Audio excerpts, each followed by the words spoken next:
है और विश्वास के साथ कहता है कि पिताजी हमारे प्रभु हमारे गोविंद जो हैं वह तो हर जगह विराजमान है, व्याप्त हैं। प्रहलाद जी कहते हैं कि पिताजी इस खंभे में भी हमको गोविंद दिख रहे हैं, इस खंभे में भी हमको गोविंद के दर्शन हो रहे हैं। सारी प्रजा वहां स्तब्ध रह जाती है कि देखो छोटा सा बालक कितना विश्वास है और विश्वास से कह रहा है कि मेरे जो नारायण हैं हर जगह है, इस खंभे में भी हैं। हिरण्यकशिपु ने तलवार उठाया है, तलवार को उठा करके खंभे में जोर से प्रहार किया, इतना जोर से प्रहार किया कि जैसे ही खंभे में तलवार टकराई, तलवार का प्रहार हुआ, खंभा फट गया। खंभे से नरसिंह भगवान प्रकट हो गए। बोले नरसिंह भगवान की जय हो, भागवत भगवान की जय हो। जब भगवान प्रकट हुए तो कहते थे भगवान की बड़ी बड़ी दाढ़ियां हैं, बड़े बड़े मूंछ हैं, बड़े बड़े दांत हैं, नाखून बड़े बड़े हैं और नरसिंह भगवान इतना जोर से इतना जोर से इतना जोर से दहाड़ रहे, इतना जोर से दहाड़ रहे हैं कि एकदम गुंजायमान हो गया है। इतना जोर से अट्टहास करने लगे कि सारे दैत्य उनके अट्टहास को सुनकर के मूर्छित हो जाते हैं, घायल हो जाते हैं। अपने छोटे से नन्हे से भक्त प्रहलाद की बात रखने के लिए मेरे गोविंद खंभे में प्रकट हो गए।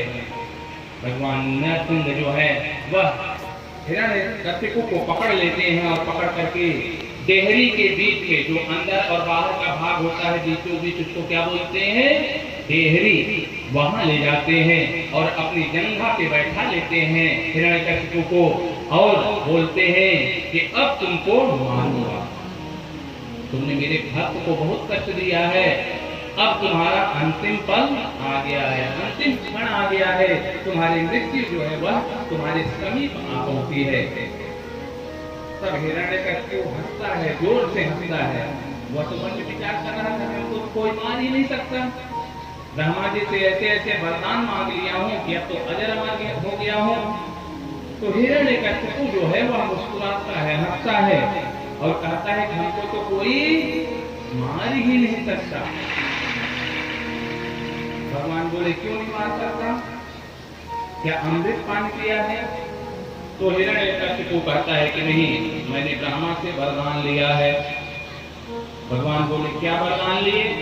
तो कहता है न बाहर मरू न भीतर मरू, न ऊपर मरू न नीचे मरू, न दिन में मरू न रात में मरू, न अस्त्र से मरू न शस्त्र से मरू, न नर से मरू न जानवर से मरू, और आपकी बनाई हुई सृष्टि में किसी से न मरू, 12 महीने में न मरू। भगवान बोले अच्छा बेटा, इतने सारे वरदान लेकर के तू बैठा हुआ है, पर कितनी भी वैक्सीन लगवा ली है लेकिन हमारे पास उसकी भी दवा है, तोड़ है, रुक जा। भगवान बोले बेटा एक बात बता, तू अभी अंदर है कि बाहर है? तो दोनों तरफ देखा, फिर बोला मैं तो अंदर हूँ न बाहर हूँ, बीचों बीच हूँ। बोले अंदर पड़ता है? तो बोला हाँ लग रहा है या थोड़ा सा। तो बोले दूसरी बात, तू बोल रहा है कि न ऊपर मरूं न नीचे मरूं, तो ये बता तू कहाँ पे है? तो बोला मैं तो ऊपर ही हूँ न नीचे हूँ, आपकी गोद में हूँ। बोले अब संभव हो जाएगा? तो बोले ब्रह्मा जी से यह वरदान लिया हूँ कि न अस्त्र से मरूं न शस्त्र से मरूं। भगवान बोले मेरे पास कोई अस्त्र शस्त्र नहीं है, ये देखो मेरे नाखून हैं, यही हमारे अस्त्र है, यही शस्त्र है, इसी से तुमको मारूंगा। अब तो हिरण्यकशिपु एकदम घबरा गया, बोला ये तो हमारे हर वरदान का तोड़ इसके पास है, अब क्या करूं? तो बोले ब्रह्मा जी से मैं वरदान मांगा हूँ कि न दिन में मरूं न रात में मरूं। भगवान बोले ये देखो अभी दिन है कि रात है बताओ? तो बोला न तो दिन है न रात है, संध्या का समय है। बोले अब संभव होगा? तो अब थोड़ा और धड़कन बढ़ गई कि अब क्या बताऊं? बोले मैं ब्रह्मा जी से वरदान लिया हूं कि आपकी बनाई हुई सृष्टि में किसी से न मरूं। तो मेरे गोविंद कहते हैं बेटा ब्रह्मा जी को मैं बनाता हूं ब्रह्मा जी हमको नहीं बनाते, ये जो सृष्टि है हमारी बनाई हुई है। ब्रह्मा जी आपको वरदान दिए हो कि सृष्टि जो बनाई हो उससे नहीं मरोगे, लेकिन हमारी सृष्टि है तो संभव हो जाएगा। बोले हाँ हो जाएगा।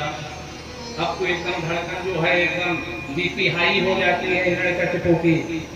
तो बोले और कुछ बचा?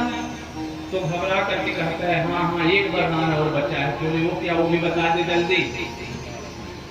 तो बोलता है कि ब्रह्मा जी से वरदान लिया हूं कि जो 12 महीने होते हैं उस 12 महीनों में भी न मरो।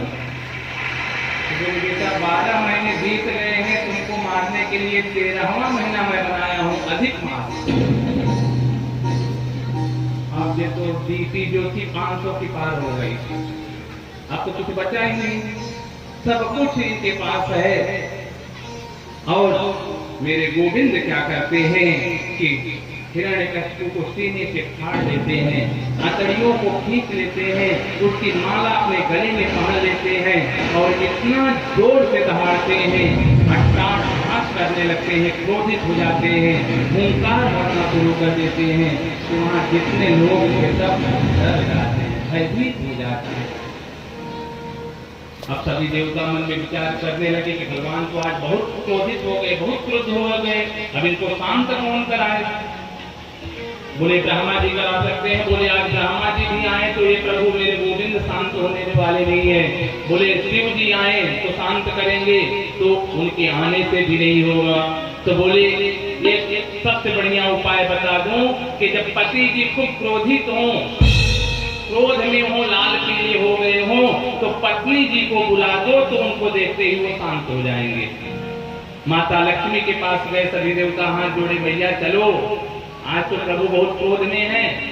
मैया वहां से आई सज धज के, और क्या देखते हैं कि नरसिंह भगवान क्रोध से हुंकार भर रहे हैं, उनके एक एक अंग फड़क रहे हैं। तो मैया एकदम बेहोश हो गई, क्योंकि माता लक्ष्मी का यह तो रूप तो देखी ही नहीं थी।